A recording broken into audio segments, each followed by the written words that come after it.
Comment éviter les crises sociales inhérentes au chômage et au sous-emploi des jeunesses africaines dans l'espace de l'Union économique et monétaire ouest-africaine, UEMOA? Cette préoccupation est au cœur de la tenue de la 5e Assemblée générale du Conseil du travail et du dialogue social qui va durer 3 jours.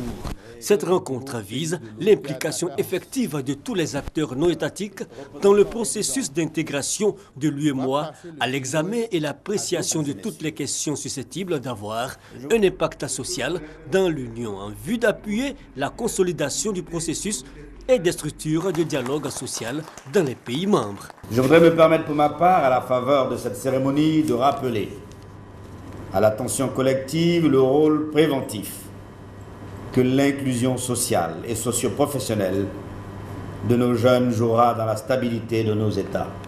Asseoir l'administration du dialogue social sur les leviers de la prise en compte et du traitement précoce des attentes profondes de nos populations nous aidera à construire un environnement propice au développement et à la compétitivité de nos économies. Ernest Diagoune Afouda, président sortant du Conseil du travail et du dialogue social, situe les enjeux de cette rencontre. La particularité de cette 5e Assemblée générale à Abidjan, c'est que, c'est la première fois que l'Assemblée générale est délocalisée.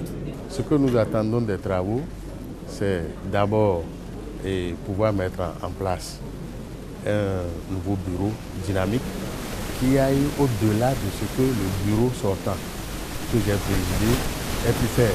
La Côte d'Ivoire, qui aborde cette 5e Assemblée générale, aura la lourde tâche d'assurer la présidence du Conseil pour une durée de 4 ans, ce après le Burkina Faso et le Bénin.